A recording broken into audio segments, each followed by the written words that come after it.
Quem sou eu? Pergunta errada. Nós, seres humanos, criados à imagem e semelhança de Deus, nós vivemos um dilema constante. Nós sabemos que existe algo mais, algo além da nossa compreensão. A fé, ou talvez como alguns preferem chamar, a nossa religiosidade, é algo do qual nós não podemos escapar. O nosso coração, ele vive inquieto em busca de algo mais. No fundo, todos sabemos que há um Deus, existe um ser maior que transcende todas as coisas.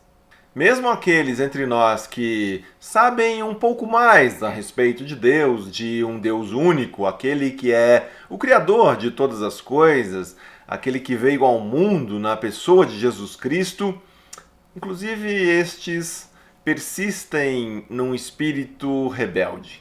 Saber que existe um Deus não significa ainda render-se a esta realidade. A trajetória do povo de Israel pelo deserto é um exemplo disso. No cumprimento do seu grande plano de redenção, Deus, a partir de Abraão, ele cria um grande povo. E como a Bíblia, Gênesis e Êxodo nos relatam, este povo acabou no Egito, onde foi duramente escravizado. Por meio de Moisés, então, Deus ele providencia o resgate deste povo, conduzindo-o pelo deserto para uma nova realidade. E se nós continuamos lendo ali os primeiros livros do Antigo Testamento, nós veremos que aquele povo testemunhou diversas vezes a presença, a manifestação de Deus no meio deles. Lembram das pragas do Egito, as 10 pragas, depois o mar se abrindo, água vertendo da rocha em meio ao deserto, o maná dado por Deus como alimento diário e tantas outras experiências do povo com Deus. Mas ainda assim lutavam contra aquela realidade presente diante deles. Bastava alguma dificuldade, bastava um obstáculo, algo que lhes contrariasse a vontade para que começassem a murmurar e a sentirem saudades daquele tempo lá atrás no Egito. A sua obstinação levava-os, inclusive, a ignorar a realidade de chicotes, do trabalho pesado, da escravidão.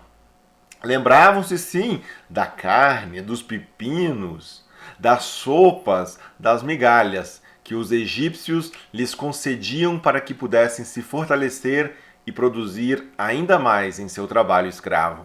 A murmuração era tanta que muitas vezes Moisés já não suportava mais e ia queixar-se com Deus.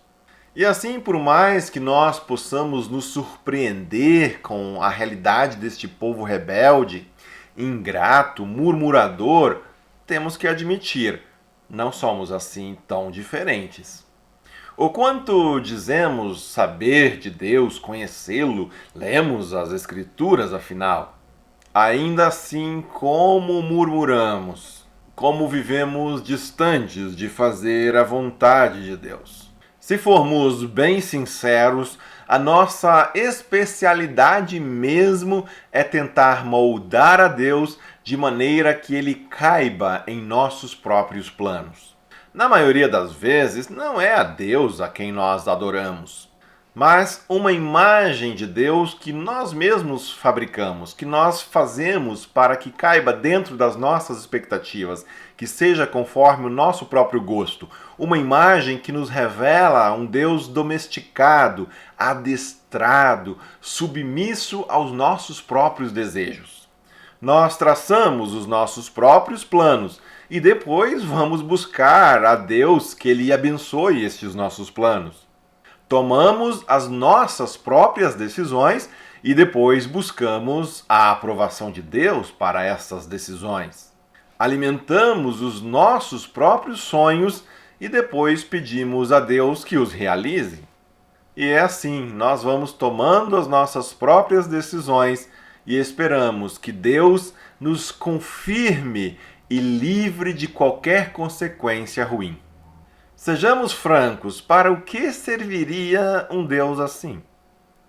Tal Deus serviria apenas para, quem sabe, o nosso discurso. Serve apenas para mostrar, diante dos outros, que nós não somos assim tão ruins, tão egoístas, hipócritas e impiedosos. O problema dessa falta de sinceridade, de autenticidade, acaba por nos fazer viver uma espécie de ilusão. E daí é natural que surja um sistema religioso hipócrita, doentio, que é a realidade de tantas pessoas. Concebemos um Deus, uma divindade artificial, criada por nós mesmos, confirmada pela nossa necessidade coletiva de aceitação, e seguimos em frente, fingindo que o outro não sabe que eu finjo tanto quanto ele. Triste realidade. E como escapar desta atmosfera doentia, opressora? Bem, Jesus várias vezes demonstrou o caminho. Ele apontava para as crianças, para o pobre, para o marginalizado. Jesus ia ao encontro dos que eram discriminados, daqueles mais frágeis e desvalorizados pela sociedade. E o que teria ali e que desmascara toda essa pompa, toda essa falsa religiosidade?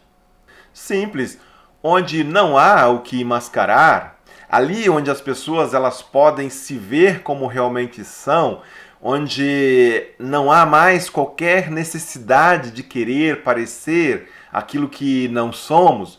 Uma criança, por exemplo, diz o que pensa.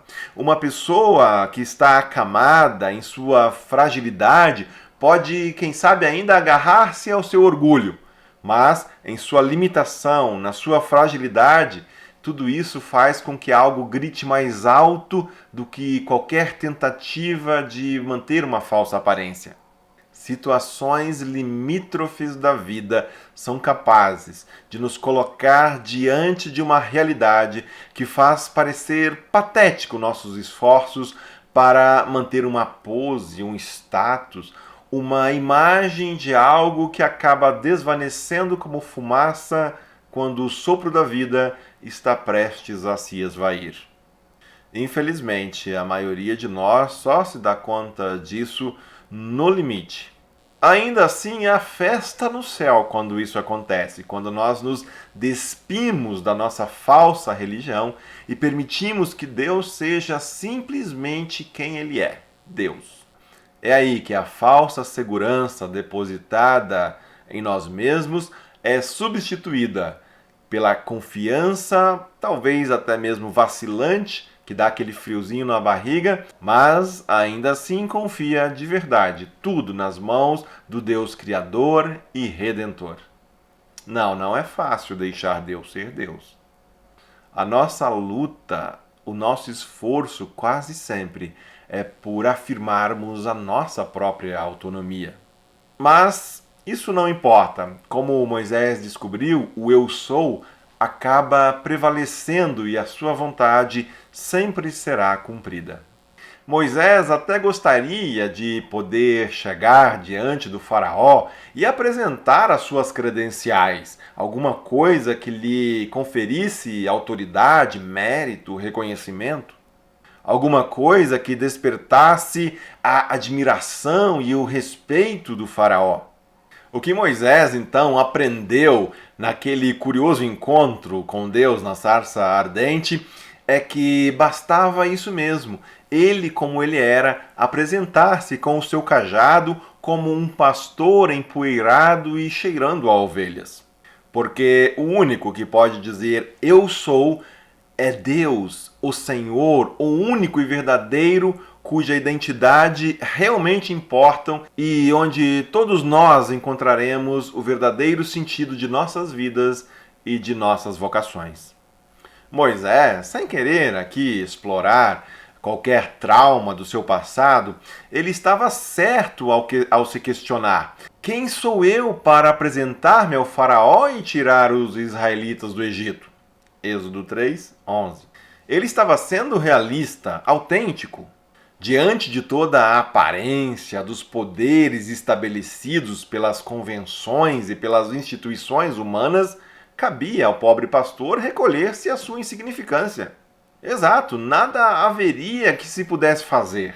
Tudo o que Moisés poderia imaginar ou sonhar, tentar fazer para tirar o seu povo debaixo das garras do Império Egípcio, não passaria de um sonho distante, um delírio. Quem sou eu? E aí está a pergunta errada que, ao longo dos séculos, a humanidade insiste em continuar fazendo. Disse Deus a Moisés: Eu sou o que sou. Êxodo 3:14. Vejam só, eu não me defino, muito menos posso definir a Deus. Eu sou o que sou é uma frase que cabe apenas na boca de Deus. Por ser alguém que ainda está se tornando, eu encontro a minha verdadeira identidade apenas naquele que já é. Moisés pode ter saído daquele momento, daquele encontro ali na sarça ardente, ainda cheio de medo, de insegurança, de dúvidas e incertezas. Mas agora, de uma coisa ele sabia: existe um eu sou. O plano é dele, a vontade é dele, a orientação vem dele. O mundo é dele, a história está sob os cuidados dele. Então vamos lá, titubeando, ressabiados, tropeçando, mas vamos lá. Ele é, logo posso seguir adiante tentando me descobrir nele. Não preciso mais me enganar acreditando que engano alguém. A única aprovação que realmente importa é a do grande Eu sou. Sigamos em frente nos descobrindo no Deus que é Deus. Que Ele abençoe você e seja você uma bênção. Quem sou eu para que a estrela da manhã ilumine o caminho deste duro coração?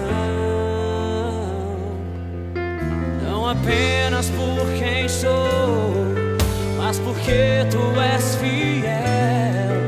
Nem por tudo que eu faça, mas por tudo que tu és.